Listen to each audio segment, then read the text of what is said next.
Here we go then. You'll see here I've got a brand new wing and my Qualcomm Slim X Lite. I was trying to remember what this was called. You can see this is a really old video that I've just never had the time to produce, and what I'm doing here is I'm just using the gravity cup because I'm going to be spraying upside down. If you turn your gun upside down and just pull the fluid all the way, the bag will collapse itself within the PPS pot there, and all that will do is that will bring, because I'm going to be going upside down under this wing, it will bring the fluid right to the point where it enters the gun. It just makes life a little bit easier. But yeah, straightforward job here. Brand new wing and local the front bumper, and because this is I think it's a solid black, this colour, we're not going to bother blending. There's no point. The camera match on the car was like 99.6% or something like that, so having a match that high, there's really no point blending into a door and wasting extra materials. So this is the Standox Wet on Wet.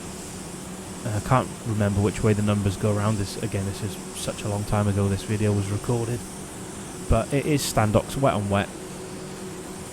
And one nice good coat. This gun's a 1.3, the Slim X Lite from Qualcomm, 2 bar, full fan, full fluid, and just get one nice coat on it. And the thing with the Standox is it has a bit of texture, but as it dries it kind of it flattens out nice and smooth. You'll see that when we come back in with the base in a minute.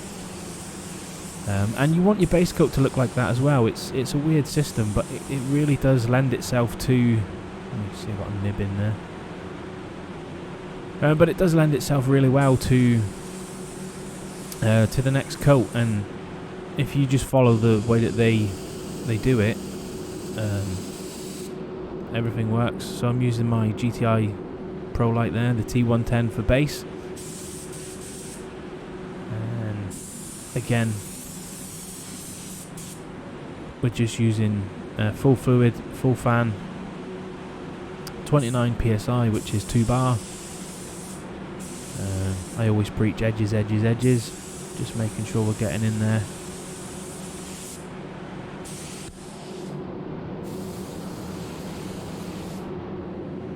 And you see here, you'll notice, like I was just saying, look at how matte and the sheen on that wet on wet. So initially, while it was going on, it did look kind of chunky and quite orange peely, but as it dries out, it's just got this silky smooth finish to it. I'm winding the fan in a bit here. I do like to, you'll notice here, underneath the wing here, I like to blow a little bit of paint and clear coat in there. It just gives it that little bit of extra protection. And you just look at the wet on wet. Wow, before I cover it up. There's that nib that I was talking about. I think it was just a little hair actually. It might have came out. But the point in me blowing some paint and clear behind the wing is, although it's got a wheel arch and a wheel guard there, what will happen is your dirt and dust and like wet leaves and all that stuff, some of that will stick in there, and you'll end up with like rust over time. A lot of older cars seem to have it, and working in but body shops that repair older cars, you start to learn little tricks like this. So by putting a new wing on and giving it extra protection behind there, it will get some wax oil as well. It just helps the longevity of the car, which is what you want. I always say these are people's pride and joy. It might not be the most expensive car in the world, but this is somebody's car, so I do my best to take care of them as best we can. Take a little bit of pride in my own work as well, and just turn out as good job as possible. Again, you see the silky smooth wet on wet there, and we'll put the paint on and it will look a little chunky, a little orange pilly, but as it dries, it's just got that silky smooth kind of finish. I'm just checking there to make sure that that little bit of fuzz has not left a mark. I mean, it's probably left a minuscule mark, but with this being a black car and the clear coat being as good as it is, you'll never see that in the end, so all is good.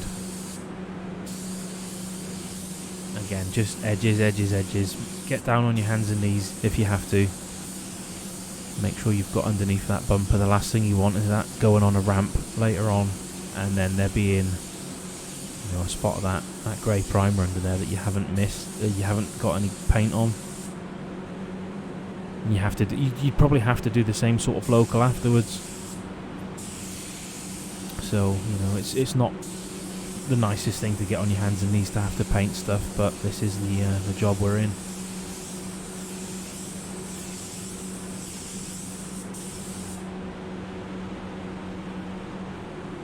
I really do love this stand-off system, the one coat and an effect coat over the top. So I've got all my coverage with that first wet coat, and now I'm just putting an effect coat on.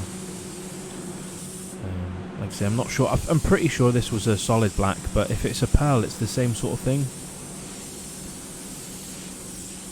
You see, I'm just being nice and gentle near the local. You don't want any paint up now where you're going to put the clear coat and the fade out. Otherwise, it will look, as you're polishing it, will look like it's peeling back. Well, that's a surprise, using the GTI all the way through. Might have to think of a creative title here for the video then. But it's the same gun, exactly the same one that I used for the base, the 1.2 T110 air cap. It's just a lovely gun. And you'll see here again the base coat. If I'm not too quick, you can see there that it's just dried silky smooth again. And that's one of the things with this system. Don't try and chase the finish. Let the paint do its thing, and you'll end up with a real nice finish.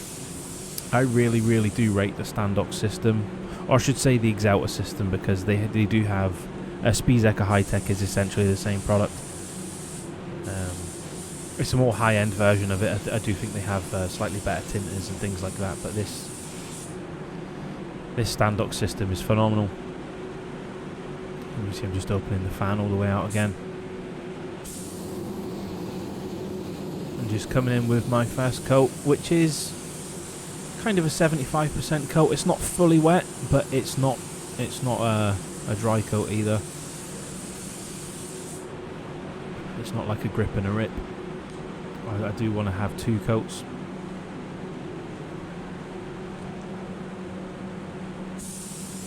And the same thing here. You'll see I'm quite robotic.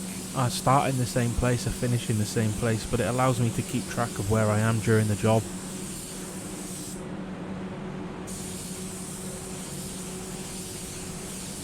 You see, yeah, just letting the gun do its thing.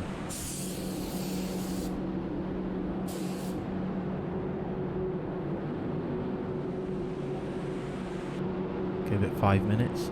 So I like to do a 5-minute in between coats. It seems to work the best for basically all clear coats. If you make sure you give it a good 5-minute flash. I mean, you can do a tacky test where you put your finger in a part of the job that you can't see, probably on the tape or off the panel somewhere where there is some overspray. If it's stringy, it's still too wet, and then if it's but there is a point, you don't want it to be too dry as well, so that there's a bit of experience that goes with judging it. But if it's tacky and it's not stringy, that's the perfect time to get your second coat on. And you can see there it's got a little bit of texture, a little bit of orange peel, nothing crazy.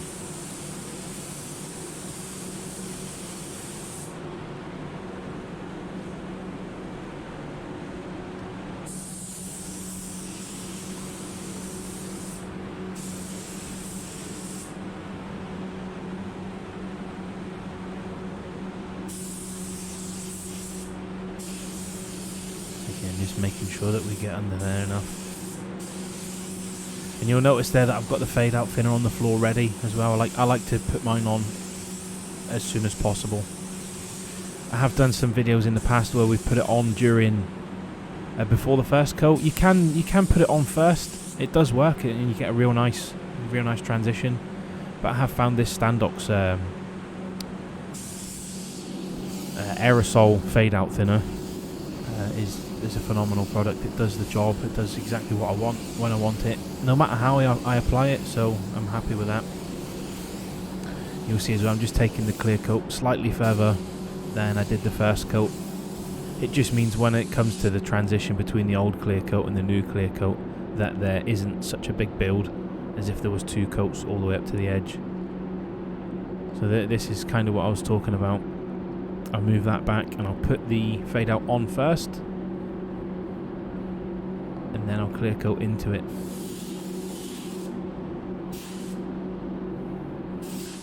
Just combining the old with the new, and then just pull that further so it's just fade out on fade out. Then just get a nice, it's just I'm trying to bring an even finish from old to new, and you don't want to have a big chunky edge.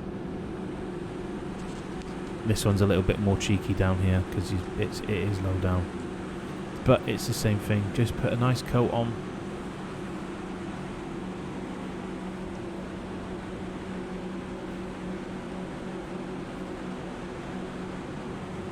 And that's just about it with this job.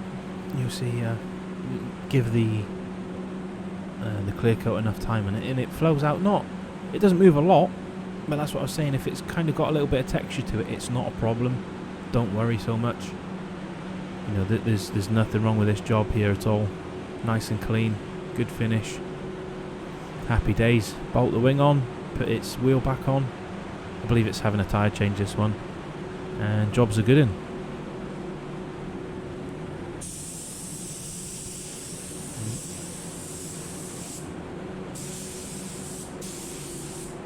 Must have missed the back of that wing there.